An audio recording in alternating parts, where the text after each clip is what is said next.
7h17 sur Europe 1, Maxime Sutek. Le regard d'Yves Tréhard. Bonjour Yves. Bonjour Maxime, bonjour à tous. Question pour vous ce matin. Faut-il tout simplement interdire la présidentielle aux petits candidats? Et oui, c'est une petite musique qu'on entend ici et là chez les beaux esprits, et la présence des petits candidats, d'après eux, dérangerait la campagne, empêcherait les Français d'aller à l'essentiel. Eh bien, l'organisation pour la première fois avant le premier tour d'un débat télévisé avec tous les candidats, effectivement, a fait germer cette idée, comme si c'était à l'expression démocratique, Maxime, de se soumettre aux contraintes de la médiatisation et non le contraire. Alors, les petits candidats, dit-on aussi, seraient là pour l'appât du gain. Leurs frais de campagne sont effectivement remboursés à hauteur de 800 000 € quand ils font moins de 5% des suffrages et de 8 millions d'euros quand ils font plus de 5%.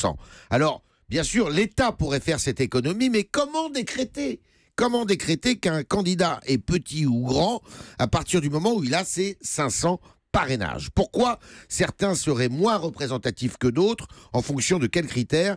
Si ce devait être le poids électoral de l'élection précédente, eh bien le PS pourrait être en danger pour 2022, puisque Benoît Hamon s'est amené et dans les profondeurs du classement. On imagine déjà les craies d'orfraie rue de Solferino. À l'inverse, eh bien Emmanuel Macron, dont le courant n'existait pas en 2012, n'aurait pas pu se présenter. Bref, aucune sélection autre que celle du nombre de parrainage paraît satisfaisant. Mais alors, qu'apportent, et je veux mettre de gros guillemets, qu'apportent les petits candidats au débat? Alors bien sûr, c'est un brin de folklore, hein, quand on entend aujourd'hui Jean Lassalle, le berger du Béarn. Ah, vous l'imitez aussi? Ça m'arrive. Mais il demande ça, il est sympathique quand même. Tout comme, vous vous souvenez peut-être pas, Marcel Barbu en 1965. Non. Alors le général de Gaulle le qualifiait de d'hurluberlu, lui, Marcel Barbu. C'est aussi la garantie, de voir figurer à chaque présidentielle plusieurs trotskistes, reliques d'un temps jadis. C'est bien française.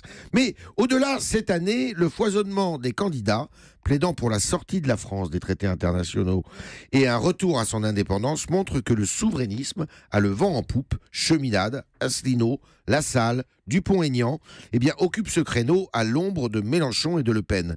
C'est bien la preuve que le clivage ouvert-fermé, mondialiste, anti-mondialiste, est au cœur de cette élection, beaucoup plus que le seul clivage gauche-droite. Mais les petits candidats, Yves, peuvent-ils vraiment nuire aux favoris? On se souvient que la non-qualification, Maxime, de Jospin au second tour en 2002 avait été en partie imputée à la présence de Christiane Taubira. Cette année, les voix allant à Dupont-Aignan et Asselineau pourraient manquer à Fillon, voire à Marine Le Pen. Mais c'est toujours un peu facile de reporter la responsabilité de sa défaite sur les autres. Il faut d'abord s'en prendre à soi-même. Les petits candidats, bouc émissaire un peu facile. On vous a entendu, c'était le regard d'Yves Tréhard. Merci Yves. Merci Maxime, à demain.